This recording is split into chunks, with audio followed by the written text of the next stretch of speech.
Vocês estão vendo a minha tela já? Sim. Bem, eu não estou conseguindo ver vocês por algum motivo. Ah, não, agora consegui jogar aqui para o lado. Ótimo. Legal. Só para aproveitar que a Mônica fez essa introdução, essa definição aí de artista que ela falou, para quem é curioso, é de um livro muito bom, chama The Art Spirit. É um livro maravilhoso, é um livro que quem gosta de arte... É a história do... É escrito pelo Robert Henry, que foi a pessoa que levou o impressionismo para os Estados Unidos, o aprendizado sobre impressionismo. Então, a gente está falando de Monet, Manet, estamos falando daquele movimento importante que surgiu na Europa. Então, ele leva esses conhecimentos de como fazer essa arte para os Estados Unidos. Então, esse livro deve ter mais de 100 anos, chama The Art Spirit, e o começo dele é muito legal, porque ele dá o conceito do que é ser um artista, né? Aquele que cria, aquele que quer fazer melhor. Então, pô, é muito legal. O livro é muito bom. E por coincidência, por curiosidade, teve um commencement speech para uma faculdade que eu não lembro qual que o Jack Dorsey, que foi fundador do Twitter e do Stripe, né, fez algumas empresas, ele comenta que esse foi um dos 2 livros mais importantes da vida dele. Então, e ele cita exatamente esse começo do livro. Então, muito legal. Tem tudo a ver. Então, quem tiver curiosidade, aproveitando. E só mais um detalhe, eu sou alemão tão brasileiro que eu torci para o Brasil no 7-1, tá? Então, então eu tinha toda a desculpa do mundo para não torcer para o Brasil, então eu sofri junto, infelizmente. Mas vamos esquecer, falamos antes de gravar, que a gente não ia falar de futebol. Mas bem, gente, meu obrigado de novo por todo mundo estar aqui. O tema da palestra é PEP versus Smart PEP, quando a inteligência pode transformar a saúde. Agradecer de novo o espaço do Instituto HL7 Brasil e por todo mundo que está aqui, pelas pessoas que apoiam ainda e já estão apoiando, e as instituições, que a gente ainda nem conseguiu colocar o nome de todas aqui, e contar um pouquinho. Então, sintam-se à vontade. Do jeito que está aqui, eu não estou conseguindo ver o chat, então qualquer coisa você fala, tá, Mônica? E aí fiquem completamente à vontade. Bem, um ponto importante, a gente tem que dar os louros aí para quando a gente começa a fazer, pelo menos ir para a direção correta, né? Há alguns anos a gente tinha um problema de acesso no Brasil. A gente ainda tem algumas áreas, isso de longe a gente resolveu 100%, né? Mas olhando aí o TIC Saúde 2022, o quanto a gente conseguiu evoluir no uso de coisas básicas, como ter computador e internet. Que às vezes a gente está aqui, está em São Paulo, Rio, nos grandes centros, e a gente esquece que o Brasil é muito maior do que isso, né? E que quando a gente está falando de transformação na saúde, a gente às vezes tem problemas que são muito mais simples e que muitos ainda enfrentam. Então, a gente fez um bom trabalho, né? A gente está com 97% de utilização em computador e internet de unidade básica de saúde. Então, isso já é um baita bom sinal. E a evolução da existência de algum tipo de sistema de registro de informação de paciente. Também, então, a gente está falando de ter o básico, a conectividade, o hardware e o software básico para a gente começar a falar de saúde digital, né? Então, o mínimo aí para a gente começar a conversar. Mas qual que é o problema, né? O grande ponto é que muitos desses sistemas de registro, eles são apenas isso. Eles são sistemas de registro de informação. E muitos de vocês devem saber que tem muito profissional de saúde que usa para fazer as anotações deles o Word, o Evernote, o Notion, até Excel já vi, Access e vários sistemas que foram produzidos sobre encomenda ou há muito tempo. Tem todo tipo, né? Então, o grande ponto é que sistemas assim, eles não geram todos os benefícios que a gente imagina para o mercado de saúde, né? Todas as grandes coisas importantes que a gente vislumbra para o futuro são dependentes de muito mais do que simplesmente um sistema de registro, como o nome já deixa claro, né? E o PEP, né, o prontuário eletrônico do paciente, ele tem muito mais função do que apenas ser um registro. Se a gente for lá dentro dos estágios do EMRA, né, que é Electronic Medical Record Adoption Model, que a HIMSS preconiza, a gente tem 4 pilares que são fundamentais e estão relacionados ao nível 7, que é o mais avançado, vamos chamar assim, né?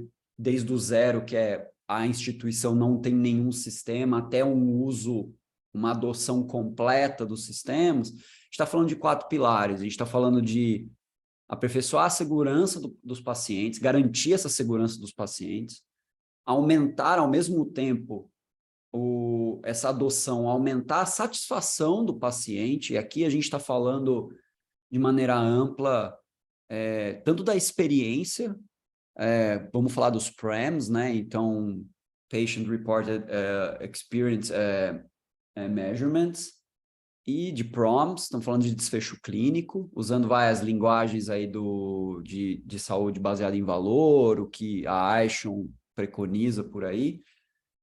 Apoiar os profissionais de saúde, isso é muito importante. É tão importante que em gestão de saúde, desde que teve o artigo famoso, Crossing the Chasm, que fala sobre o Triple Aim, né, da gente, gestão de saúde populacional, garantir a experiência do paciente, custo baixo e a saúde da população. Tem muita gente que fala do quarto objetivo, que é cuidar do profissional de saúde, por causa do burnout, por conta da quantidade de sistemas que o mundo possui, né? Então, é legal porque esse pilar, ele acaba conversando com o que há de novo, com as provocações que hoje em dia está se fazendo em relação a olhar para quem usa o sistema, né? E, por fim, que eles chamam de dados seguros, a tradução literal, mas é muito mais do que isso, é dado com qualidade, é dado seguro, dado que consegue ser usado, né? Então, se a gente olhar isso como... Quem tiver curiosidade, tem um link aqui embaixo, mas é fácil encontrar, né? Escrever EMRAM da HIMSS no Google, vocês encontram a página que explica isso certinho, todos os detalhes. Então, a gente tem aí 4 pilares importantes e o grande ponto é que o mercado não enxerga essa diferença. Ele não enxerga o potencial do PEP da forma como deveria. Existe pouquíssima diferenciação no mercado em relação aos diferentes sistemas de gestão.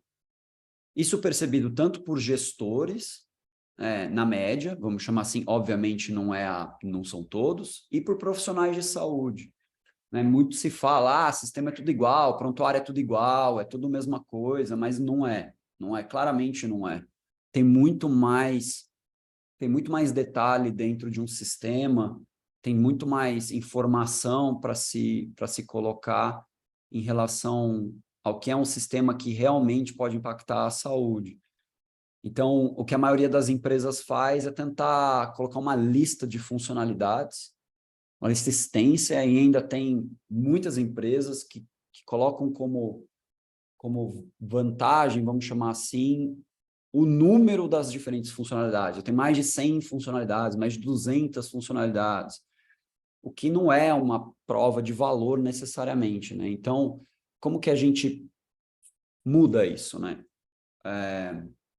Como que a gente ajuda gestores e profissionais de saúde a diferenciar as soluções e diferenciar naquilo que interessa, naquilo que... em algumas coisas que interessam muito, vamos chamar assim, né? Aquilo que a gente consegue diferenciar diferenciar um sistema do outro. Teve 2 mercados que aconteceram muito parecido essa situação.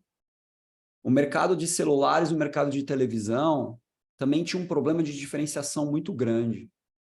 Ficava no final uma discussão em relação a detalhes técnicos. Hoje ainda a gente agora começou essa nova onda, mas o celular, um pouco antes de 2007, que é essa foto icônica do Steve Jobs, então quem nunca assistiu a palestra dele do lançamento do iPhone, vale muito a pena, porque é uma aula de apresentação, mas de forma, apesar da gente ter o BlackBerry um pouco antes, em 2007 é o marco assim da era dos smartphones, né? do início dessa troca. Então, antes não se falava e, de repente, começou essa divisão entre o celular normal e o smartphone, o celular inteligente. Então, começou essa diferenciação muito clara e ficava claro para quem era o consumidor dessa tecnologia qual era a diferença. Ah, vou ter acesso à internet, vou ter aplicativos aqui dentro, vou ter várias questões que fazem celular se tornar, entre aspas, inteligente. E televisão a mesma coisa. O conceito de Smart TV, ele, na verdade, se eu não me engano, na década de 80, na França, ele foi patenteado, mas muito antes da gente ter capacidade mercadológica de oferecer isso. E o marco mesmo, que falam que foi o grande movimento que introduziu o Smart TV em massa no mercado, foi 2010, um pouco depois dessa palestra do Steve Jobs. Então, quem tem idade suficiente, né, mas 2010 tá aí, né? Então, a gente lembra, fala, Mel, a sua é uma TV ou é uma Smart TV? Ah, não, a minha é uma Smart TV. Ah, legal, então dá para você acessar. Hoje em dia, acho que a grande maioria, se não todas as TVs são, então você consegue ter os seus aplicativos lá dentro, né? Netflix e Amazon, etc., né? HBO, aquelas Star Plus, então todo mundo começou a lançar aplicações para dentro da televisão. Hoje em dia, todo mundo já adotou esse novo padrão, não se vê mais um mundo sem ter esse padrão do smartphone e da Smart TV, e agora começou novamente uma onda de diferenciação por funcionalidade. O meu tem duas câmeras, a minha tem 3 câmeras, o meu celular é dual chip, a minha TV tem tantos megapixels, ele é Q8, Q7, então tem... E aí começou uma diferenciação em relação a isso, né? É bem provável que daqui a um tempo a gente tenha mais uma transformação, alguém venha com, talvez, será que talvez a inteligência artificial seja esse paradigma no momento que a gente tiver uma TV de fato, vamos chamar assim, mais inteligente do que é uma Smart TV comum, né? Então, está aí para ver essa revolução. Isso ainda não aconteceu em saúde, né? Por isso, dessa forma, dessa diferenciação que ocorreram nesses dois grandes mercados, a ideia surgiu a partir da construção desse termo que a gente chama de Smart PEP. Do mesmo jeito que tem a Smart TV, o smartphone, a gente tem um Smart PEP.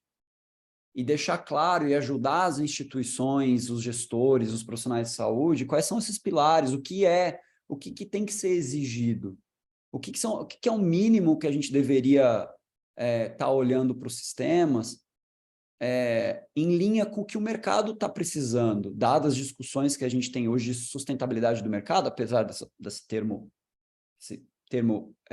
não ser o melhor termo, sustentabilidade do mercado de saúde, porque ele é tecnicamente errado, né? Já foi mostrado, né, no mercado de saúde, ele não quebra, ele fica menos... as pessoas têm menos acesso, né? Sempre vai ter o mercado de saúde, mas as pessoas vão ter mais ou menos acesso. Então, é mais sobre acesso do que sustentabilidade em si, mas baseado nisso, o que são, né, esses conceitos? São 4 pilares. Então, da mesma forma como o Emron tem 4 pilares, a gente se baseou nesses conceitos e na explicação e no qualitativo desses pilares para trazer os 4 pilares do Smart PEP. Então, o primeiro pilar é dados e interoperabilidade. O segundo pilar é usabilidade. O terceiro é suporte à decisão clínica. E o quarto pilar é apoio à adesão ao tratamento. Então, são 4 pilares que são tão importantes para o mercado de saúde, são tão fundamentais, que não dá para a gente não considerar isso quando a gente estiver falando de sistema.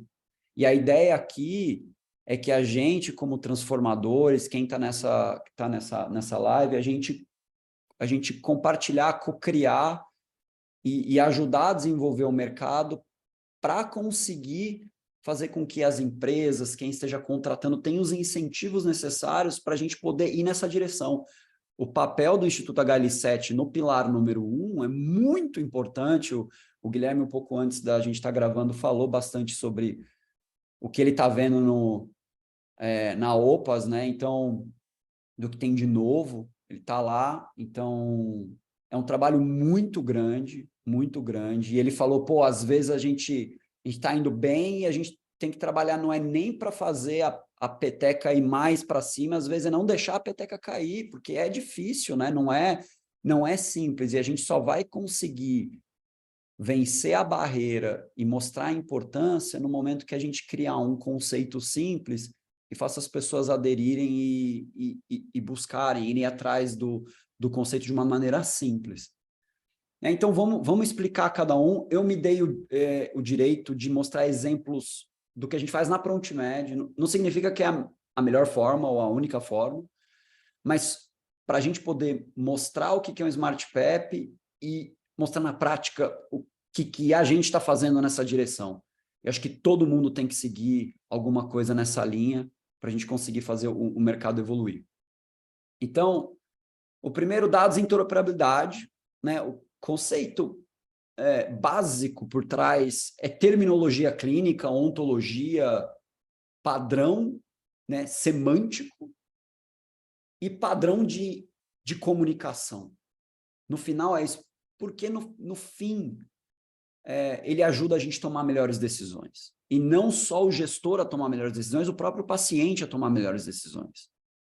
Então, você ter dados estruturados e capazes de serem comunicados entre sistemas, instituições, com padrões que facilitem, isso tem um impacto muito, muito importante para o mercado de saúde. Eu não preciso falar muito disso, porque isso é o intuito do Instituto HL7, é um trabalho muito importante, e acredito que esse pilar, ele é na verdade, a base. Na verdade, dos 4 pilares, ele e o segundo de usabilidade, eles são meio obrigação inicial para que todo o resto aconteça. Então, vou dar um exemplo do que aconteceu. A Sami, todo mundo conhece, é uma operadora digital, a gente é um dos clientes da ProntMed,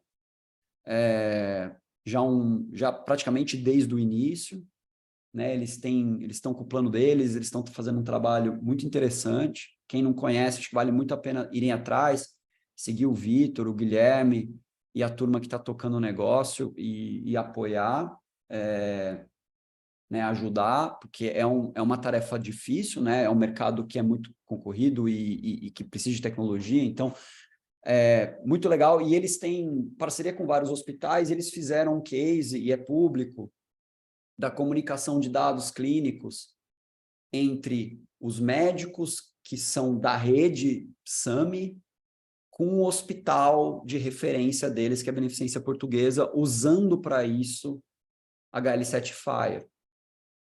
Então, o dado que está na ProntMed, ele nasce com terminologias, porque é isso que é uma das forças, né, da empresa, é trabalhar com terminologia clínica. Isso é traduzido para um padrão HL7 Fire e depois é comunicado com a Beneficência Portuguesa e a SAMI fazendo esse trabalho. Então, isso é um dos exemplos, né, da interoperabilidade, o que está sendo feito, mas que a gente precisa de muito mais casos, a gente precisa disso acontecendo de uma forma natural. Isso não espero ser diferente, né? A gente tem que chegar nesse objetivo mais rápido que for possível, né?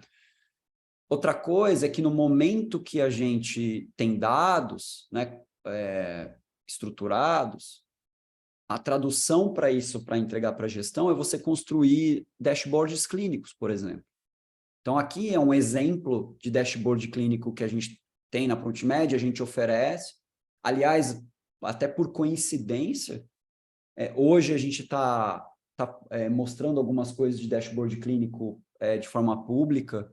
A equipe lá da Prontmed tem uma equipe que trabalha com isso lá, que está comunicando. Quem tiver interesse depois até dá uma olhada um pouco mais profundamente, mas a gente está falando um pouco mais sobre isso. E o que a gente fala para os gestores, né, isso é um exemplo para vocês, você ver você ter um recorte do que está acontecendo em tempo real, o que está acontecendo nas centenas de atendimentos ao mesmo tempo que você está vendo. Então, em tempo real, você poder interagir com essas informações fazerem sentido para você, porque não adianta você querer ter dashboards clínicos se a informação de input lá na ponta não tiver o mínimo de estruturação e semântica e terminologia. A gente sabe que o profissional de saúde usa diferentes formas de designar a mesma coisa.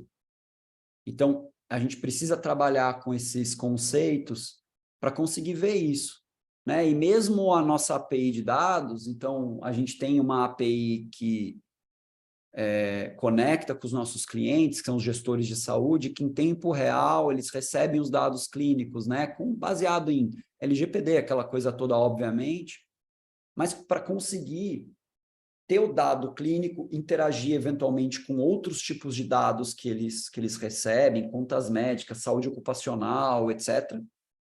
E poder, a partir disso, fazer monitoramento de pacientes, fazer coordenação de cuidado, analisar desfecho clínico, produtividade, oportunidades de otimização de agenda, de atendimento. Então, tem muita coisa que dá para fazer a partir de dados.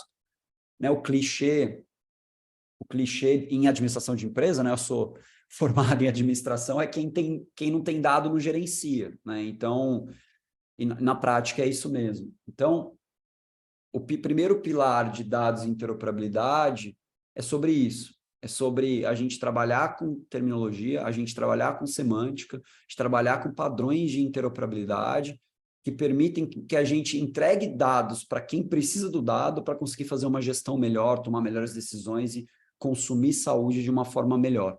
Lá, se a gente já tem algumas perguntas aqui, eu vou liberando um de cada vez para a gente ir fazendo aquele mais no perfil papo, pode ser? Claro, manda ver.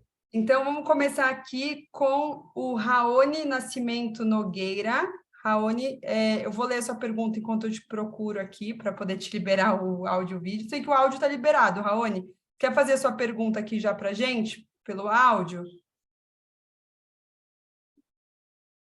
Senão eu posso ler. Pode ser. Boa noite, pessoal. Estão me ouvindo? Sim. Sim, tá ótimo.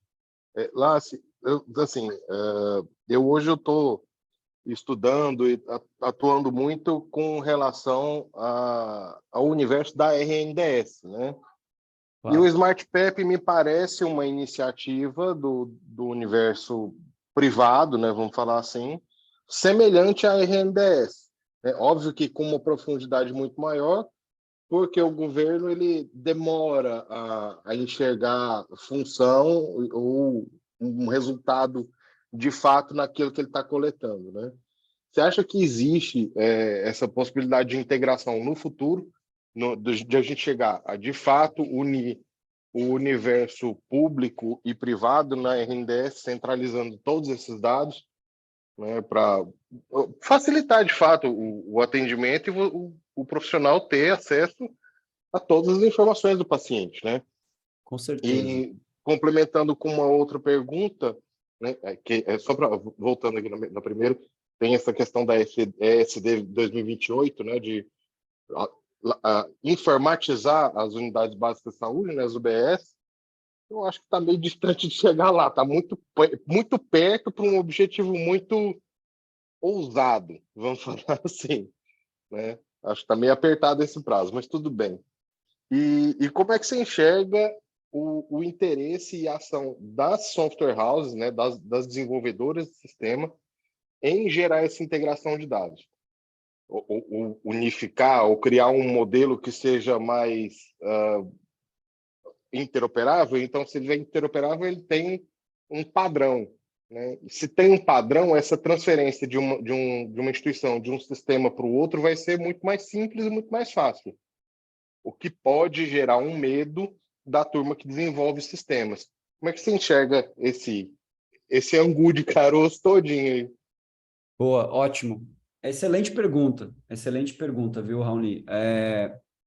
A resposta da primeira pergunta, da minha opinião, meu ponto de vista, é com certeza. Assim, esse é o objetivo.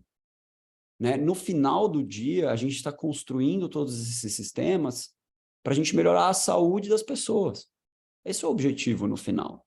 É garantir que a gente consiga ter mais prevenção, que as pessoas tenham uma qualidade de vida melhor, que a gente tenha uma longevidade maior. E nos Estados Unidos tem um tema muito quente que chama de health span, né? Não essa a longevidade, mas uma qualidade longa de vida, né? Então, eu acho que tem que acontecer, porque até eu não sou o cara mais técnico, tá? Então, apesar de eu entender um pouco da parte técnica por curiosidade, e eu tenho um interesse grande vamos dizer assim, em desenvolvimento e tal, até onde sei, a RNDS por trás é um grande barramento para conversar em HL7 Fire, acho que é isso, né? Então, acho que já está no padrão.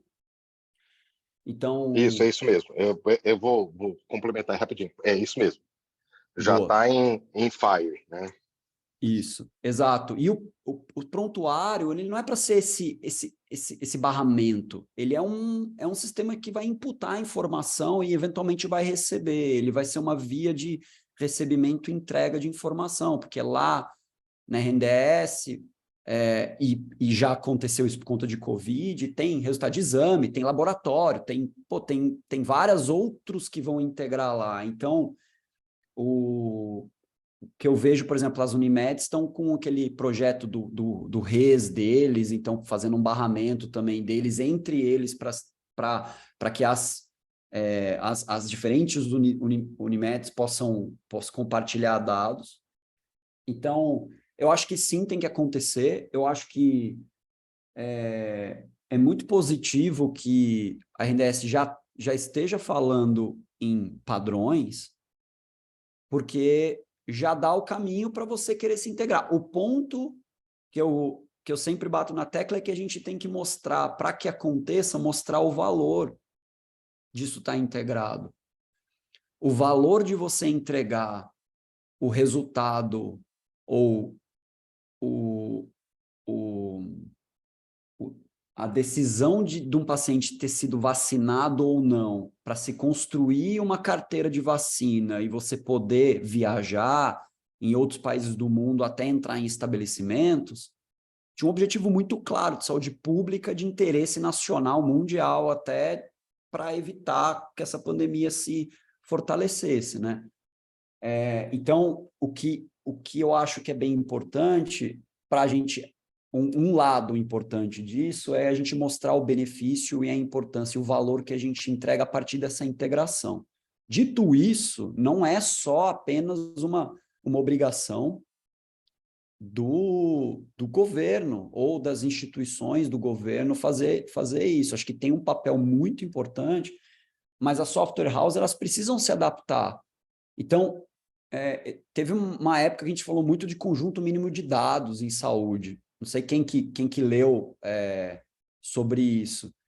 E quando você lia, você falava, pô, não é possível, porque não tinha nada de comunicação de dados clínicos.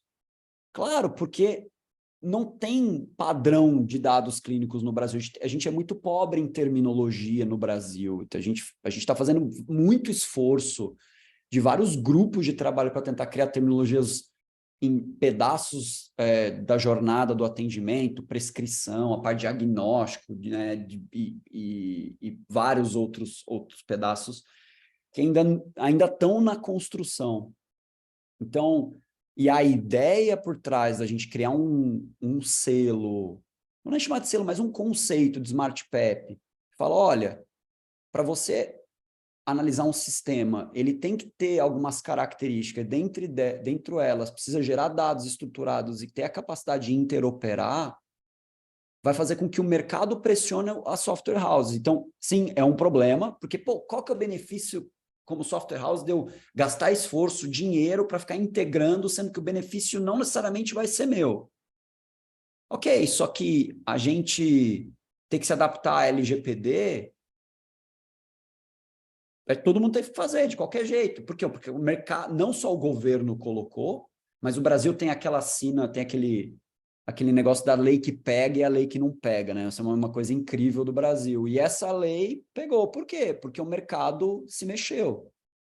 Quando você vai vender sistema, você tem que mostrar que você passou por auditoria, você tem um DPO, você tem todos os requisitos, você tem os processos implementados de LGPD. Então, eu acho que esse tipo de conceito e outras atividades que estão sendo feitas, elas que vão fazer essa roda girar. Então, para mim, é esse o caminho, a gente gerar um conceito que o mercado entenda que existe uma diferenciação. Eu preciso de um sistema que obedeça certas coisas e talvez eles nem entendam, a maioria dos clientes, né, das empresas que compram sistemas, talvez não entendam todos os detalhes, mas sabe diferenciar o que é e o que não é. Eu sei o que é um smartphone do que não é um smartphone, pelo menos a caixa me diz lá, a TV me fala.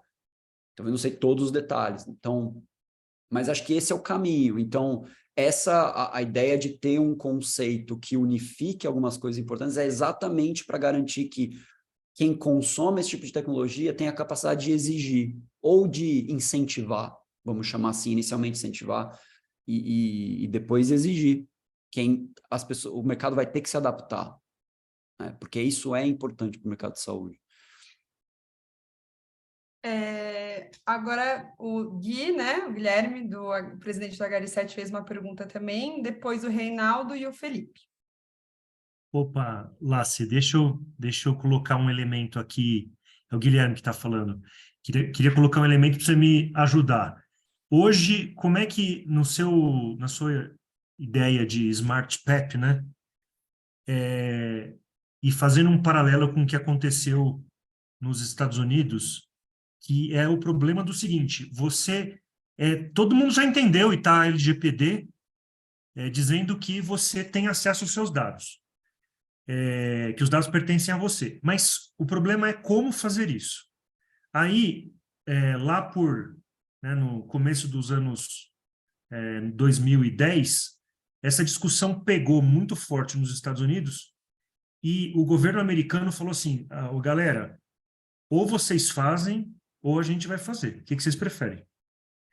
E aí se consorciou e se criou um projeto que foi orquestrado por muitas indústrias e também pelo HL7 para poder criar um padrão de acesso aos dados.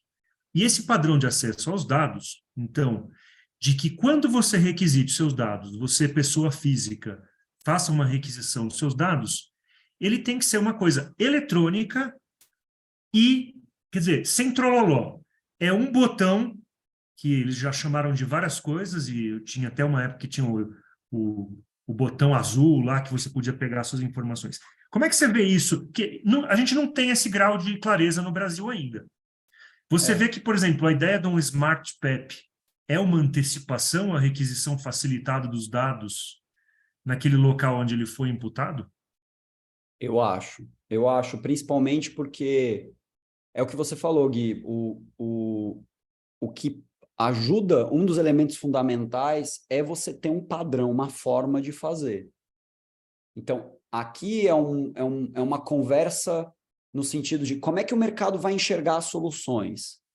Por isso, eu vou até me antecipar um pouco, a gente precisa que esse conceito não seja um conceito aqui do grupo, ou de algum... A gente precisa incentivar e conversar sobre isso para eventualmente explicar o como até. O como fazer, mas eu acho que é uma antecipação sim, porque no final do dia,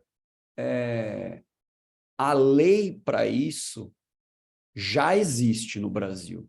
o dado é do paciente, ele pode ter acesso. Na prática, a gente sabe que as coisas não são assim, né? Tem muitos desafios em relação a isso. Mas no momento que você tiver sistema que obedece certos padrões, a parte de padrão e sistema está resolvido. Aí vira uma discussão em relação à instituição querer ou não querer. E aí a discussão fica mais fácil, porque o elemento de dificuldade técnica não existe mais. Porque é uma das coisas que, às vezes, essas solicitações esbarram. Antes era, nossa, tá no papel, como é que eu vou te entregar isso? Não, agora está em sistema. Mas, nossa, é de um jeito que a gente não consegue acessar. Não, peraí, é um Smart PEP, então tem que ser um interoperável. Como você não tem? Tem que ter, tipo, senão ele não poderia ser. Então, como é que a gente tira da frente os desafios para a gente conseguir compartilhar as informações, seja entre sistema ou até para quem é o efetivo dono dessa informação no Brasil, né?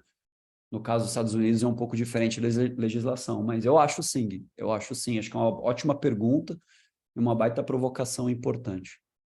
Obrigado. Reinaldo? Olá, boa noite. Vocês me ouvem? Perfeitamente. Obrigado. Tudo bem. Lácio, parabéns por compartilhar conosco esse tema tão importante. Se você puder explorar um pouco reflexões a respeito de interoperabilidade e com cumprimento de LGPD, onde você observa riscos de tráfego e exposição dos dados dos pacientes, por exemplo. Obrigado. Viu? Perfeito. Olha, vamos lá. Eu acho que existe um risco técnico, todo mundo que é técnico sabe que nenhum sistema é inviolável. Então, isso a gente tira porque sistemicamente, se tem uma porta para entrar, tem uma porta para sair. Então, não tem jeito de fazer um sistema 100% seguro. Existem formas da gente melhorar isso, mas eu não vou me ater à parte de segurança técnica. Eu vou pensar em segurança de processo e quase que segurança jurídica, tá? Como eu vejo, em saúde tem um capítulo inteiro em LGPD, e uma das formas de você não precisar do consentimento para troca de informações sensíveis, que é a forma como a lei fala em dados de saúde, não só saúde, mas saúde está encapsulado aí dentro, você está prestando um serviço de saúde. O grande ponto é que na lei não explica o que é serviço de saúde. Isso gerou um baita debate no mercado, logo que saiu a LGPD, porque o que é serviço de saúde? O consenso, acho que a maioria, mas acho que o consenso dos advogados, dos departamentos jurídicos, é que serviço de saúde está definido na Lei 8080 do SUS. Então, é mesmo a prestação do serviço de saúde, um atendimento. E quando a gente está falando de sistema, a maioria desses sistemas, eles são operadores de dados, ele não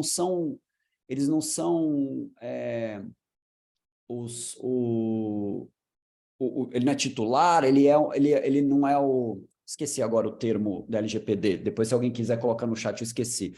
Temos os operadores e temos os... Esqueci o nome agora. Me fugiu. Mas o sistema é um... Controladores. Controlador, obrigado. Os sistemas, eles, na maioria das vezes, eles não são controladores. Então, o sistema, o risco da maioria dos casos de processo não é do sistema. O grande risco está no controlador dessa informação, legalmente falando, né? Então,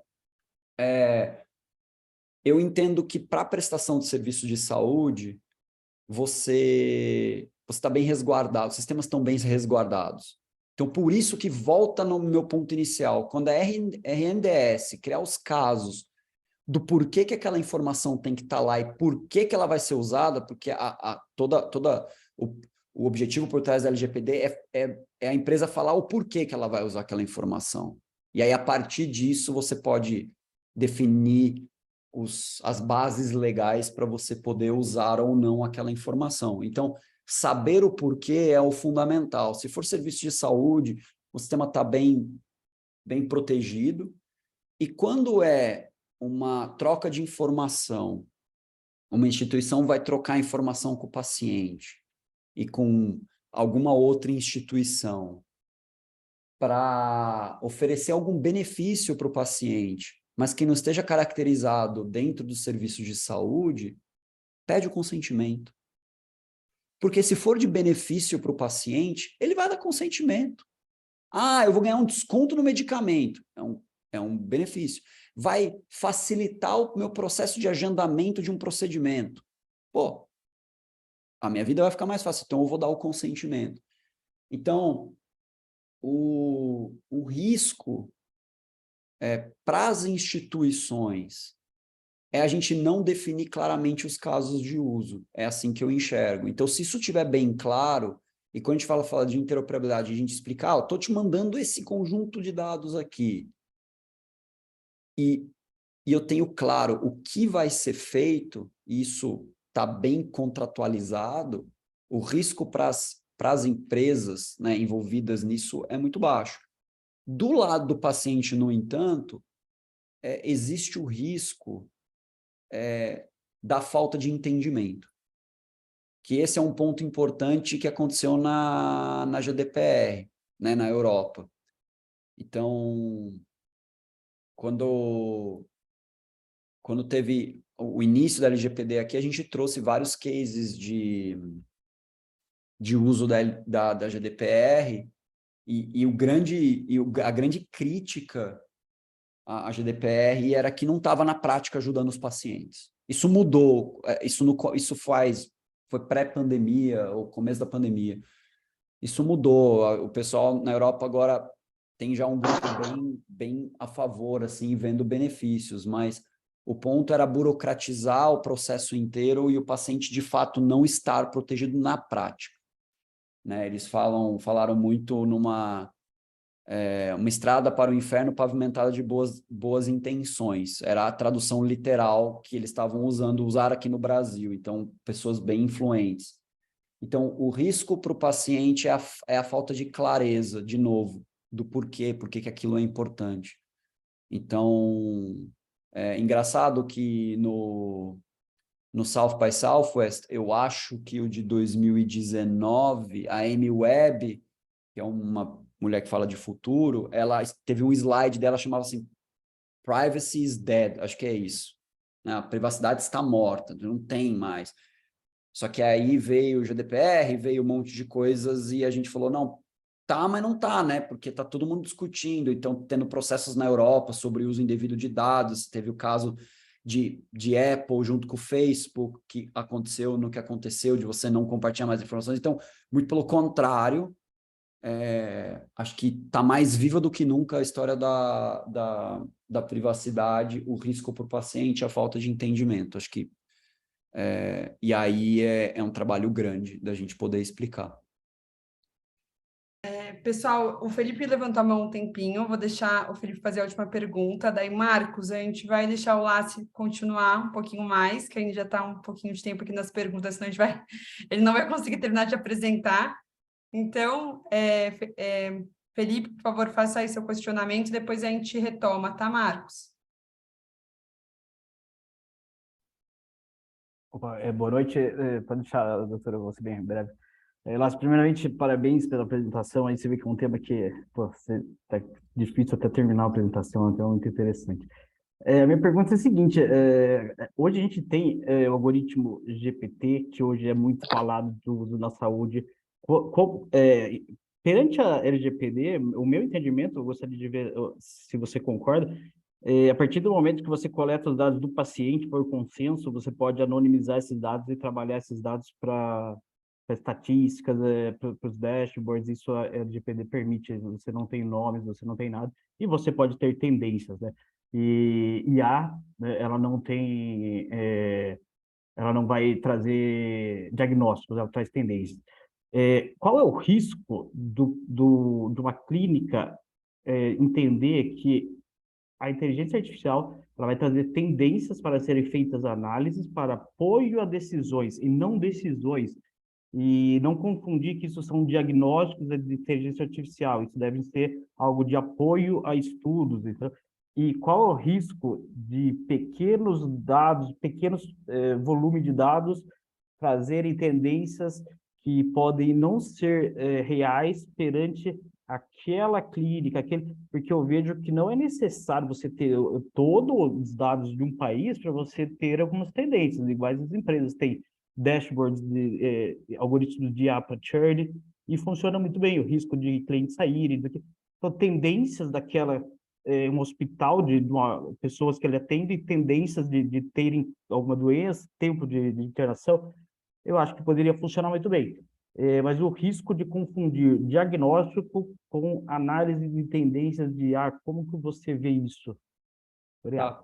É um tema muito vasto, tá? Então, eu me coloco muito como um aprendiz nível 0, praticamente, em relação a isso. O que eu posso falar? Qual que é a minha visão? A grande discussão no momento do OpenAI e das outras que estão entrando com tudo para concorrer é da onde ele tirou essa informação. Porque você saber a fonte do porquê que ele está falando aquilo é uma parte importante, principalmente em sistemas de suporte à decisão. Então, existe uma caixa preta, e na Itália até foi, não sei se voltou, tá? Não olhei recentemente, mas até onde eu vi foi bloqueado exatamente por defesa de direito autoral, porque falou, como é que você sabe essa informação? Você pegou aonde? Tipo, onde é que... Como é que eu posso validar? O que é difícil, para você validar um algoritmo de inteligência artificial é muito complicado. Isso é a discussão, é uma discussão enorme, enorme. E eu estou longe de ser qualquer pessoa que possa dar uma opinião sincera e validada tecnicamente em relação a isso. Acho que primeiro tem um problema aí. Tem um segundo problema, que o Brasil acabou de lançar, tem uma regra de Software Medical Device, que a empresa que tem um software que ajuda na tomada de decisão, precisa ter um KNAI para isso, precisa ser cadastrada na Anvisa, tem um processo, é super novo isso. Isso acabou de sair. Então, não dá muito para um sistema usar o OpenAI, dar algumas sugestões, porque isso se caracteriza, ao meu ver, tá? Tem que perguntar para um advogado, etc. Mas, ao meu ver, se caracteriza como sistema de suporte à decisão. Ele não é o sistema que faz a decisão, mas ele dá o suporte. Isso tem que estar na Anvisa de algum jeito. E aí, se não estiver, tem um risco, obviamente, da empresa e, obviamente, tem um risco para o profissional de saúde. Porque, no final, se ele tomar a decisão errada e for influenciado errada, ele foi influenciado. No final, a decisão do profissional de saúde é essa. Eu vou dar um exemplo prático, tá? Eu cheguei no chat, no 3, escrevi, quem é o fundador da ProntMed, os sócios da ProntMed? Ele colocou que era o sócio da Alice, que é uma operadora digital. Tipo, ele não acertou nada, ele deu pessoas erradas, ele não colocou eu, meu sócio, não colocou ninguém. Então, ele errou literalmente várias vezes. Eu sugiro vocês fizerem esse mesmo teste com o nome de vocês, ou quem tem empresa, empreendedor, ou tem o perfil mais público e consegue fazer uma pergunta mais direta. Pelo menos no meu caso. E aí eu escrevi, nossa, você errou feio. Aí ele, Eu falei, quem é? Tenta de novo. Aí ele colocou outros nomes que não tinham nada a ver. Então, incrível, assim. Eu tirei até print screen dessas telas depois, se alguém quiser ver. Mas não sei se a nova versão resolveu isso.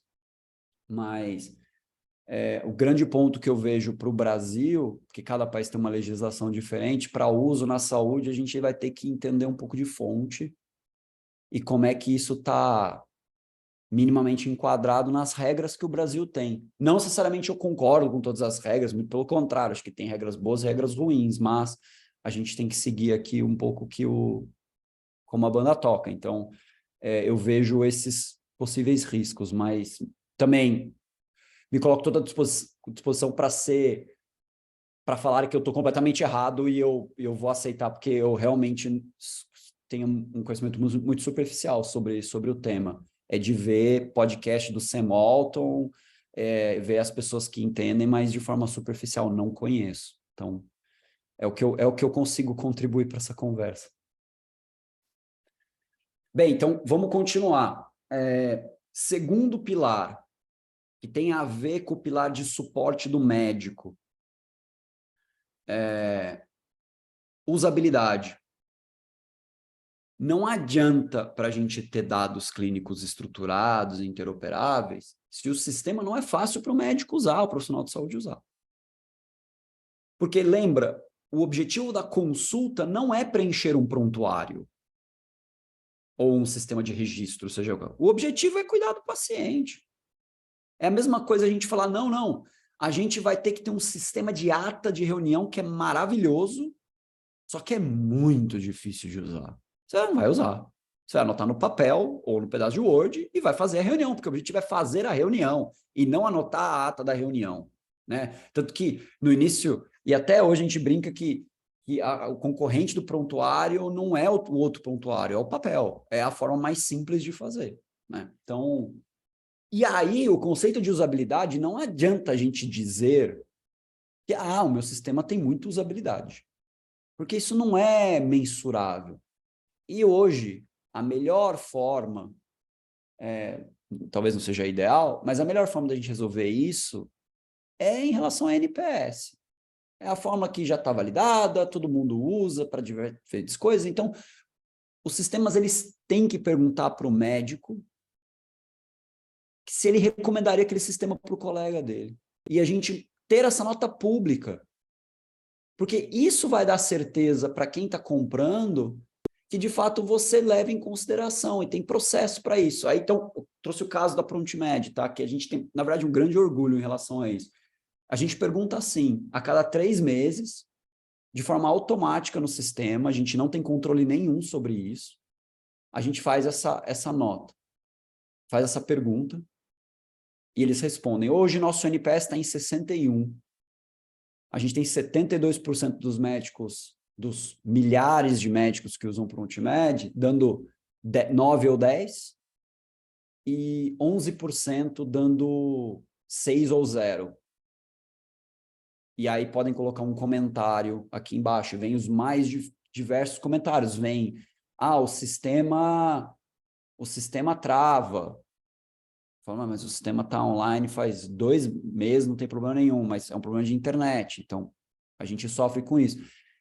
É muito difícil fazer essa pergunta como prontuário eletrônico, porque a gente é um sistema de operação, um sistema que o usuário usa o dia todo. É igual fazer a pergunta de NPS para celular. A gente fizer uma enquete aqui, você recomendaria a sua operadora de celular para o seu colega e fizesse o NPS, eu tenho certeza que a nota não ia ser boa. Porque a gente só briga com as operadoras de celular. Todas. Não tem ninguém que fala assim, nossa, eu amo a minha operadora. Todo mundo tem problema, a internet cai, não funciona, cobrança errada. Só que a gente só enxerga quando para de funcionar, não quando funciona. Então, a escala, o conceito de usabilidade precisa estar pautada num padrão. O link aqui embaixo tem um artigo de 2016, ele está defasado, porque os Estados Unidos também não divulga muito essa nota. Mas lá tem as notas, tanto de sistemas de cuidado agudo, né, emergência, etc., e sistemas ambulatoriais. Eu não tenho de cabeça aqui, mas pelo que eu lembro, o pior sistema tirou nota -73, e o melhor sistema que eles mediram nos Estados Unidos teve nota 5 positivo em sistemas ambulatoriais. A maioria está em -40, -50, -60. Então, é horroroso. Você imagina, você tem -70 de NPS. Então, como que a gente espera ter dados de qualidade interoperáveis com um sistema que tem -73, 74 de NPS? Vai vir qualquer coisa, vai vir um monte de CID Z00, exame geral, e acabou. E aí a gente vai estar assim, nossa, nós estamos operando, maravilha. O que adianta? A informação não está correta, porque o prontuário obriga a colocar um CID em ordem alfabética. Tem casos assim muito graves que já aconteceram em algumas instituições de saúde por conta da falta de usabilidade de sistemas, né? Então, que são conhecidos de mercado. Então, a gente tem um padrão que a gente publique, que as empresas possam publicar as suas notas, é importante. E a gente ser honesto com a nota. Aqui a gente está em 61, a gente foi já 55, a gente já teve, a melhor nota que a gente teve foi 66, mas a gente tem questões técnicas que acontecem em sistema, que abaixam a nota, melhoram a nota, então faz parte, a gente consegue agradar todo mundo e vamos em frente, vamos tentar manter uma nota boa. Laci, Então, eu acho que um ponto importante quando se fala de usabilidade, principalmente em prontuários médicos, que eu não sei quantos colegas aqui são médicos e sabem aí a relação que os médicos têm em preencher o tal do prontuário, principalmente quando a gente coloca muitos dados estruturados, né? Ainda mais se você quiser relacionar isso com ontologia direto no front para o paciente, ou seja, ir além do CID, que obviamente não é muito comum, geralmente a gente deixa, né, mais no back-end as ontologias, mas às vezes você pode já colocar isso no seu dado estruturado direto no front-end. Eu acho que um ponto interessante você trazer, que eu sei que a ProntMed é muito boa em relação a isso, falar um pouquinho sobre as técnicas que vocês usam para melhorar a coleta da informação do dado sem diminuir a usabilidade e o NPS, né, dos seus a usuários. facilidade lá para cima. Exatamente. Olha, algumas coisas. Quando a gente começou, o prontuário meio que nasceu dentro do Hospital das Clínicas, né? O caso dentro da reumatologia, então, e aí a gente expandiu. A primeira coisa que a gente aprendeu é que especialidade médico não é tudo igual. Essa foi a frase que a gente falou, médico não é tudo igual. Então, aqui na reumato, a gente faz diferente. Do outro lado, a endócrino é diferente. Então, você ter templates por especialidades é a primeira coisa que você tem que pensar, porque os médicos têm características diferentes. E no caso do HC ainda é mais específico, é por subespecialidade, porque lá tem, como é o terciário do terciário, a gente tem um ambulatório de lúpus, tem um ambulatório de fibromialgia dentro da reumato, né? Então você tem protocolos, né? Protocolos não, mas templates diferentes, até dentro da mesma especialidade, dependendo da onde qual que é o ambiente que você tem o seu sistema. A segunda coisa que é bem importante é que é levar em consideração, quer dizer, para a gente, o que a gente aprendeu, é um sistema ser tudo na mesma página. Porque o profissional de saúde aprendeu no papel. E o papel é tudo no mesmo lugar. Trabalhar com abas dentro do prontuário eletrônico é uma das coisas que os profissionais menos gostam, para não falar outras coisas aqui. Então, quando você vai perguntar para o profissional a forma como ele quer tudo no mesmo lugar, né? Então, isso é um dos primeiros pontos. Terceiro ponto, as buscas elásticas e buscas por fonemas, com ajuste na digitação, também é fundamental. Porque o profissional de saúde ele tem tão pouco tempo que ele vai escrever errado. Ele vai... Em vez de escrever com 2 S, vai colocar C cedilha, vai assim, e trabalhar com abreviações. Então, você escrever DM1, DM2, isso é o dia a dia, né? RM de patela, ressonância magnética de joelho, TUS, não sei das quantas, exame de imagem, todos os metadados relacionados. Mas o profissional médico, quando vai solicitar um exame, ele precisa escrever RM de patela, você não vai pedir ele de escrever isso. É obrigação do sistema estruturar um dado. Claro que o profissional pode ajudar um pouquinho, não vai escrever de qualquer jeito. E aí esse é o papel, esse mix entre, me ajuda aqui que eu te ajudo aqui, e mostrar o valor para o profissional, que esse é um ponto importante. Quando o profissional de saúde entende o valor do dado ser estruturado e como isso melhora a vida dele, isso transforma o preenchimento. O terceiro pilar fala muito sobre isso que eu vou trazer, que é suporte à decisão. Então, são alguns exemplos. Quando a gente está falando, quem conhece um pouco do SNOMED CT, você tem aquelas formas diferentes, né? Aquelas formas diferentes de você denominar o mesmo conceito. Até aquelas integrações, toda aquela parte de árvores. Então, isso vai ajudar. Por mais que você está falando de dados, no final ele reverte numa usabilidade boa. Só que, gente, no final do dia, o que importa é você sentar do lado do usuário e escutar ele. A empresa que faz sistema precisa sentar do lado do médico e escutar, com crivo, né? Então, é pegar o design, com todos os conceitos das escolas de design, pegar lá todos os institutos que falam de design no mundo e seguir os princípios de design, que é estar do lado da pessoa, prestar atenção nela, entender? Acho que esse é uma pincelada sobre as melhores práticas aí de tentar atingir uma usabilidade melhor, né? Mas não é só isso, toda a parte de recomendação não é só a usabilidade do sistema, mas de todo o serviço que você está prestando. Quando tiver uma dúvida, ele liga, ele fala no WhatsApp, ele se sente acolhido pela empresa que está ajudando ele. Terceiro pilar, suporte à decisão clínica. O SmartPep precisa ajudar o profissional a tomar melhores decisões. É humanamente impossível, com o tanto de conteúdo novo que sai, que é divulgado, o profissional de saúde está atualizado 100% do que está acontecendo. É humanamente impossível. A máquina vai ser muito melhor do que o profissional de saúde em lembrar, em correlacionar estudos diferentes e protocolos diferentes. O que o profissional vai fazer muito melhor que a máquina é conseguir extrair a percepção dele em relação ao paciente. A voz dele não está legal. O jeito que ele está sentado não está legal. E saber que aquele protocolo que foi pensado para a média da população talvez tenha que ser customizado para a necessidade desse paciente. Isso aí é indiscutível que o profissional, pelo menos, não vejo nada que possa ser melhor do que isso no médio prazo, assim.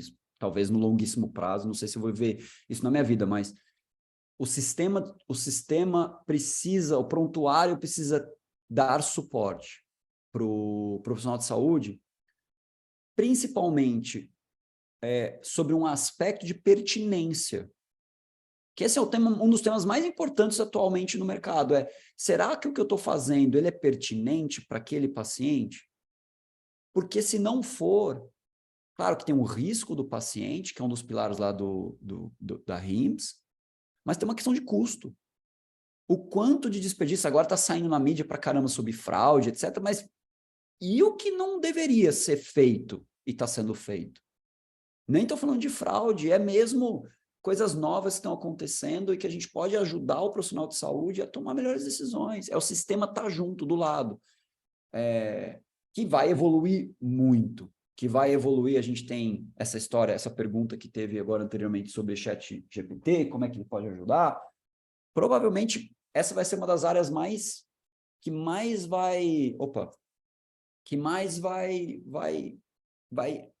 evoluir no curto espaço de tempo. Como a gente entrega mais informação para o profissional. Lembrando, por isso que o médico, se ele entender que ele colocar o dado correto dentro do prontuário, isso vai ajudar quem é que seja que o sistema que está ajudando ele a tomar decisões, ajudar ele a tomar melhores decisões. Se eu escrever Z00 no prontuário, porque é o mais fácil, é o que eu decorei, como é que qualquer sistema de inteligência, seja lá qual for, vai conseguir ajudar com protocolos? Não vai. Então, você ter usabilidade, ter dados estruturados, permite você fazer sistema de suporte de decisão. Que pode ser, por exemplo, no caso de Prontimed, pode ser simplesmente uma interação medicamentosa, que é um sistema de suporte de decisão. Então, você avisa que você tem uma interação moderada e pergunta se ele quer continuar ou não. Isso é um alerta, é um sistema de suporte à decisão. Ou até o que a gente tem, que a gente chama de Clinical Insights na Prontimed, que a gente tem diversos protocolos validados por sociedades médicas, aqui, por exemplo, 5, né, de hipertensão, risco cardiovascular, dislipidemia, diabetes e função renal, que dependendo dos parâmetros do prontuário, ele vai colocar o paciente com metas, vai falar que tipo eventualmente, que esse paciente deveria estar tomando algum tipo de estatina, a gente deveria ter alguma meta pressórica, deveria fazer algum tipo de exame com uma certa recorrência maior do que o protocolo tradicional, porque ele é um paciente de risco, etc. Então, ou não deveria pedir esse exame. Então, como é que o sistema pode ajudar o profissional de saúde a dar mais informação? Não ser um sistema apenas de registro, mas é um registro que devolve e fala, olha, baseado no que você escreveu, parece que pela fonte, pela sociedade, pelo livro tal, pela fonte tal, o melhor que poderia ser feito é nessa direção, mas o julgamento clínico é teu, é do profissional de saúde. Então, o Smart PEP, ele é inteligente também por conta exatamente da funcionalidade de suportar a decisão do profissional. E, por fim, que é o prontuário conseguir ajudar o paciente na adesão ao tratamento. Porque o profissional de saúde, ele tem uma limitação. Ele normalmente, com exceções, obviamente, consegue só influenciar o paciente durante a consulta. Porque ele vai na consulta, ele fala algumas coisas, o paciente volta daqui 6 meses. Mas a tecnologia pode ajudar o paciente a aderir ao tratamento de forma ampla, tratamento falando de forma ampla aqui. Porque o prontuário tem essas informações. Ele tem que ter a capacidade de ajudar o paciente a ter mais comodidade para atingir os objetivos que o profissional, né, as condutas que o profissional está recomendando para ele. Por exemplo, né, no nosso caso, um caso muito legal. O paciente sai da consulta com uma solicitação de exame. A gente envia essa solicitação de exame para o paciente, que acessa via WhatsApp, acessa via e-mail. Ele loga numa plataforma, ele aperta um botão em cima da solicitação de exame, perto, a gente lista uma série de laboratórios para aquele paciente, baseado no perfil de operadora de saúde, etc. Ele escolhe o laboratório, confirma os dados, essa é a tela número 2, que ele está fazendo, dá o consentimento, e vai para o agendamento. Então, a gente tem vários casos. Nesse caso que a gente está mostrando, a gente já monta o carrinho dentro do laboratório, quando está integrado nesse nível, que a gente já tem essa integração acontecendo, com alguns laboratórios, né? Você já monta o carrinho do laboratório e já te oferece dentro do app da ProntMed do paciente os horários que ele pode agendar. Então, é o prontuário que na hora que ele recebe uma solicitação de exame do médico, ele entrega para o paciente da melhor forma, cômoda, e ajuda o paciente a agendar aquele exame da melhor forma possível. Em outros casos, a gente tem laboratórios onde o paciente fala assim, eu quero fazer o laboratório X. Então, a gente, você dá o consentimento para o laboratório ter essas informações? Sim. A gente envia para o laboratório, que processa as informações e liga de volta para o paciente no meio de contato que o paciente escolheu. Eu quero que ele ligue para mim, eu quero que ele faça via WhatsApp para mim. Porque não faz sentido para o paciente, depois que sai de uma consulta, ter que ficar, às vezes, meia hora no telefone para conseguir achar um horário. Porque isso acontece muito. A experiência, na média do mercado, não é boa. Tem experiências ótimas no mercado, maravilhosas, mas a média da população não é. O quanto isso afeta a saúde? A gente fez uma pesquisa na ProntMed para entender o quanto a não realização dos exames afeta o atendimento dos médicos. É uma baita de uma reclamação. Os médicos, frases como me desmotiva como profissional, quando o paciente volta sem ter realizado os exames que eu pedi, sem ter comprado os medicamentos aderido ao tratamento dos medicamentos que eu sugeri para ele. Então, é muito importante. A gente vê, por conta de Covid, e a falta da possibilidade de se cuidar daqueles diagnósticos, daquelas condições que não eram agudas, né? E como isso está afetando o mercado de saúde agora, 1, 2 anos depois, porque essa conta chega. Porque a gente não conseguiu entregar, por razões óbvias, né, o cuidado que os pacientes precisavam. Mas quantos pacientes não recebem o cuidado por conta de uma dificuldade? Então, a gente está falando aqui, isso é só um exemplo de como que o prontuário consegue entregar informação para o paciente e consegue fazer com que esse paciente ele consiga consumir saúde de uma forma muito melhor. Então, os 4 pilares. Nós estamos falando de dados e interoperabilidade, que é o início. Porque se você não tiver estrutura de dados, como é que eu vou... Aqui, ó, tem aqui um TSH. Como é que o laboratório entende TSH do outro lado se não tem padrão? Como é que você já descobre quais são os horários vagos se você não consegue descobrir que exame é qual? Então, primeiro você tem que ter padrão, aí você tem que ter usabilidade para garantir que o médico, na hora de preencher o dado, preencha de uma forma minimamente médico, profissional de saúde, minimamente correta. Você ajude ele na tomada de decisão para direcionar, dar um apoio para ele poder terminar e dar a conduta dele da melhor forma, com fontes confiáveis, né, de sociedades médicas, desses grandes centros de excelência. E no final, quando está decidido e tem uma base sólida, e o médico, o profissional de saúde envia isso para o paciente, o sistema ele ajuda no processo de adesão a esse tratamento que o profissional de saúde. E esses são os 4 pilares do Smart PEP. Tem muitas formas diferentes de como realizar isso, mas se a gente conseguir incentivar os sistemas para ir nessa direção, a gente tem um ganho enorme para a sociedade. Porque aqui vem a pergunta do Guilherme. Isso vai ajudar o paciente a ter acesso às informações dele? Sim. Porque o paciente vai receber uma simples, entre aspas, né, solicitação de exame, mas que vai gerar um benefício enorme para ele.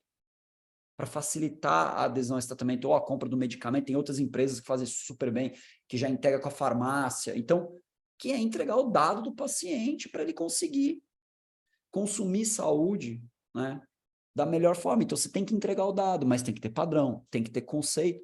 E no momento que a gente incentiva esse novo modelo de Smart PEP no mercado, a gente vai criar uma onda muito positiva para que tudo isso aconteça. Então, para finalizar... Lácio, só vou fazer uma pergunta e falar uma coisinha antes, que Claro. Achei super legal a maneira que você organizou esses pilares. Queria agregar, penso eu, que eu acho que tem muito a ver com a questão de agregar valor na jornada e com isso também, obviamente, você trabalha na usabilidade, que é o que você trouxe antes, mas você agregando valor na jornada, você mostra para o profissional a importância dele preencher esses dados e, por consequência, ele também se esforça na medida, obviamente, do possível, através de uma boa usabilidade, para ter os dados.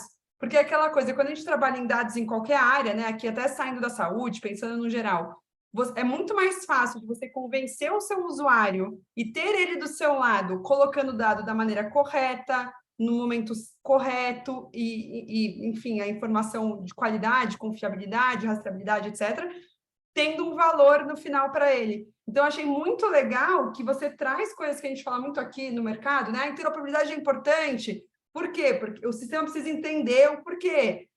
A IA vai ser importante, o sistema precisa de dados. Ok, será que a gente já não der, que seja um pouquinho de valor, a gente já não ajuda para a gente ir para conquistar tudo isso, né? Eu achei muito legal por conta disso. Você já está entregando um valor através da IA, através da jornada do próprio paciente, para depois, com cada vez mais dados, você conseguir ter mais informação, melhorar o algoritmo e cada vez agregar mais e mais valor, né? Exatamente. É você conseguir... Porque o legal é que eu não contei isso aqui, mas no nosso caso, todo o projeto de integração com laboratórios sai a solicitação, chega no paciente, ele escolhe o laboratório, realiza o exame e o resultado volta para o prontuário. Né? Isso, aí óbvio, aí todo o tempo de preenchimento do resultado do laboratório dentro do prontuário, nossa, esse tempo não precisa mais. E aí ele chega quando fica pronto, e não quando o paciente avisa que está pronto, que são coisas diferentes. Claro que tem serviços de laboratório que são maravilhosos, que eu conheço casos, que se tem um caso mais preocupante, o laboratório liga para o médico, fala, acabei de ficar sabendo isso, ele liga para o médico. Mas quanto dá para fazer isso em escala? Difícil. A tecnologia resolve isso se a gente fizer essa integração de volta do sistema e tiver alertas. Aparece lá no sistema da ProntMed, o exame do paciente ficou pronto. Então, aí a gente começa a mostrar o valor para a cadeia como um todo, não só para o paciente, para o próprio laboratório, para o pagador, porque ele entende que tem pertinência, que aquilo que está sendo feito tem um protocolo por trás, e aí a gente está fazendo saúde baseada em valor de fato acontecer. Então, a minha provocação, né, meu fechamento aqui é a gente precisa de tecnologias que enfrentem, né, esses desafios que a gente conhece tanto como paciente, como profissional de saúde, e eu acredito muito fortemente que o conceito de Smart PEP é uma das formas, é uma das tecnologias da gente conseguir resolver isso. Então, muito obrigado, e fazer uma menção importante aqui ao Instituto HL7 por esse apoio a esse conceito, e a Pricewaterhouse também entrou já posso divulgar aqui, outros ainda estão no processo. Isso é um conceito que ele é aberto, então estamos aí fazer uma colaboração open source, vamos chamar assim, no modelo de desenvolvedores, e o quanto mais institutos, instituições, sociedades, empresas puderem apoiar e divulgar, vamos fazer isso junto. Procura a gente quer divulgar esses conceitos e conseguir fazer isso decolar, para ajudar o mercado. É colaborando mesmo. Então, quem quiser discutir mais, conversar mais, estar envolvido, saber como fazer, a gente constrói junto isso, a gente faz isso com o maior prazer. Seria uma grande honra ter alguns dos nomes que estão nos assistindo aqui apoiando e ajudando na disseminação desses conceitos.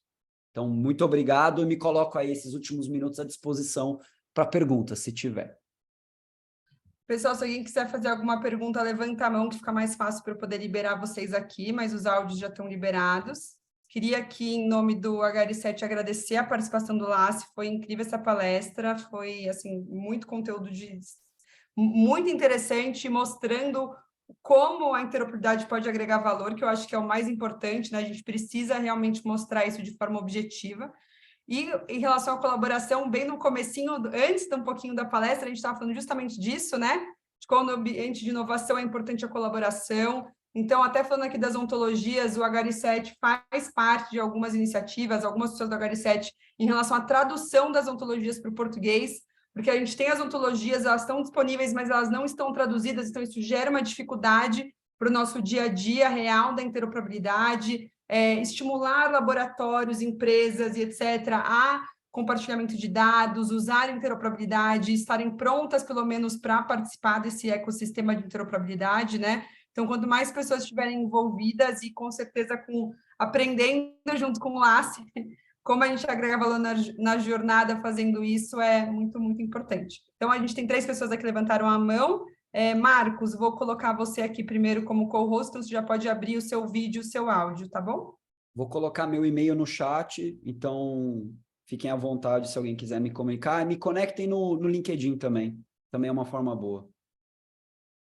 Mas fiquem à vontade para perguntar.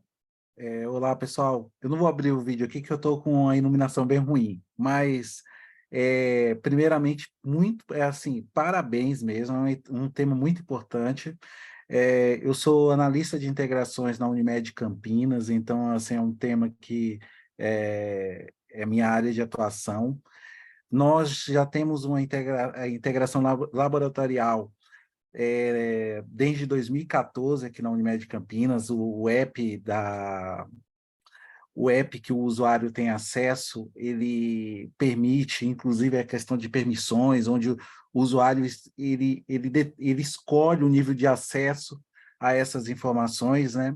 Que podendo permitir que médicos, o médico de preferência dele tem acesso ou bloqueia os resultados anteriores. É bem interessante a forma que funciona, Mas a grande questão é como adotar um modelo que possa ser integrado sem muitas dificuldades a um ecossistema maior, né? Isso é o que eu vejo muito como desafio. E nesse evento de hoje traz alguma luz no final do túnel, porque é justamente a grande questão de que nós adotamos, hoje na Unimed Campinas, nós adotamos um modelo de integração que funciona apenas na Unimed Campinas. Então, tem a Unimed Brasil, e cada Unimed dentro do conjunto das Unimedes utiliza suas próprias formas de integração. Há uma discussão na Unimed Nacional de como fazer tudo isso funcionar de forma conjunta, mas dentro da própria cooperativa é muito difícil ter um padrão de integração, vamos dizer assim, mais amplo. Então, assim, no dia a dia, são muitas dificuldades, pessoal. A integração, assim, ela gera muitos problemas, né? Então, tem um custo elevado no modelo que a gente está utilizando hoje. Então, assim, eu analiso isso, eu vou estar entrando em contato, porque a grande questão é desenvolver algo que seja economicamente mais acessível para as instituições de saúde. Esse é o grande desafio. A Unimed Campinas, ela utiliza um sistema que é caro hoje. Nós temos na nossa base hoje cerca de 100 milhões de resultados de exames integrados desde 2014, e esse volume vem aumentando de forma significativa, mas é muito caro manter isso. Obrigado, viu? Lácio, eu só vou te interromper um minutinho, porque infelizmente, pessoal, eu preciso ir, mas o doutor Renato Sabatini já está aqui com a gente, vai finalizar essa sessão aqui junto com o Lácio, que vai responder as perguntas. Muito obrigada por estarem com a gente hoje. Qualquer coisa também, estou lá no LinkedIn, faço parte do time aqui do HR7, o Lácio já colocou o e-mail dele aqui no chat para todo mundo. Então, obrigada, vamos seguir aí com o Lácio e com o Sabatini. Boa noite. Boa noite, Mônica. Obrigado aí pelo seu tempo, foi ótimo. Obrigado. E obrigado, Mônica. Bem-vindo ao grande professor. Boa noite, professor. Grande Lácio, tudo bem? Eu estava em viagem, não consegui assistir tudo a sua palestra, depois eu vejo a gravação, tá? Então, muito obrigado, Mônica, por ter coordenado aí logo no começo, tá? E a gente vai coordenar aqui as perguntas para o Lácio, o que eles tiverem aqui, tá? Então, assim, Lácio, se você pudesse compartilhar os seus dados de contato aí no chat, tem gente pedindo para fazer alguma colaboração com você, etc. Eu coloquei aqui... ele colocou, tá bom. Eu já coloquei o e-mail. Lácio@prontmed.com, tá bom? Isso, exatamente. Beleza. E também me adicione no LinkedIn, o que a gente... Pessoal, quem é aluno do curso, eu liberei aí o endereço para vocês marcarem a presença automaticamente, tá bom? E com o código também, tá aí no chat. Vocês têm alguma pergunta para fazer, algum comentário? O Marcos fez, Renato, professor, deixa eu só responder, Marcos, o que você falou. O seu dado de realidade, ele é muito importante, né? Então, a parte de integração de sistemas, mesmo com padrões, ele exige um investimento. Então, é um papel dos grupos de discussão conseguir sensibilizar os tomadores de decisão para isso, porque não adianta a gente discutir só apenas como área técnica, mas as diretorias, os conselhos, etc., não entenderem a importância disso. Então, e essa é uma das razões a gente está criando esse conceito, né? Esse conceito de Smart PEP é para fazer exatamente o que a Mônica falou, você unir a necessidade de estruturação de dados com o valor percebido na ponta lá do paciente conseguir agendar um exame ou o médico ter um suporte à decisão. Então, sim, existe um trabalho, mas aqui falo com toda certeza que se você estiver próximo do Instituto HL7 Brasil, você vai estar do lado melhores pessoas, mais atualizadas em relação a esse assunto de integração do sistema e padrões, para garantir que você pelo menos esteja na direção correta. Talvez não dê para começar com tudo perfeito, e é muito difícil fazer isso, mas pelo menos tem uma direção que dê conforto para você falar, nossa, eu não estou tomando uma decisão de integração do sistema que tá indo na contramão do que o mercado está precisando. Então, porque na prática é isso, na prática o outro não está nem preparado para receber padrão ainda. Então, como é que você faz? Não, então vamos primeiro criar o valor percebido e depois mostrar que se a gente tiver padrão, facilita muita coisa. Então, acho que depende muito da maturidade de cada empresa, mas se a gente, de fato, estimular um conceito que seja fácil de entender e que estimule tanto o benefício, o valor entregue, quanto as bases mínimas, os alicerces como dados, interoperabilidade, usabilidade, a gente vai ter mais sorte, mais possibilidade de influenciar os tomadores de decisão, que vão ser as diretorias ou as pessoas que em cargos de liderança que vão influenciar no que eles esperam dos sistemas. Legal. O Raoni está falando que essa integração, a gente fala que não acaba, né? Mas acaba por evitar exames em duplicidade e sem necessidade, gerando economia para a operadora. Verdade, Raoni, o Canadá tem uma boa experiência nisso, né, Lassi? Através do Canadá Health Infoway. Vocês podem ler o relatório deles anual, é interessantíssimo, porque eles têm umas estatísticas que a gente usa para convencer a turma, né, que vale a pena ter prontuário eletrônico, que vale a pena fazer integração. Para vocês terem uma ideia, em um ano eles economizaram quase 100 milhões de dólares em exames necessários. 100 milhões de dólares em exames necessários, principalmente exame de imagem, né? Uma vez que, se você armazena no PEP do paciente os dados de imagem dele, o laudo da imagem, um outro médico que vai atender, ele já vê que tem aquele exame, já pode ver a imagem, já pode ver o laudo, então ele não vai pedir. Então, o que acontece, né, Lácia, é que muitas auditorias elas têm regras para evitar exames duplicados, né?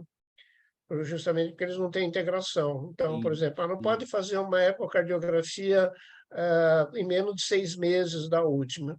Só que isso, do ponto de vista médico, não tem nenhuma racional, né? Se eu precisar fazer uma ecocardiografia 2 dias depois e tiver raciocínio médico que justifique, por que eu vou ser limitado, né? Mas se a ecocardiografia ainda tiver com uma validade médica do exame, quer dizer, não vai haver no curto espaço de tempo alguma alteração esperada, aí faz sentido maior. Ok, o Felipe está falando, professor, eu gostaria de parabenizar o Lácio pela apresentação e convidar todos a continuar discutindo o assunto no chat.fire.org, no stream HL7 Brasil. Ok.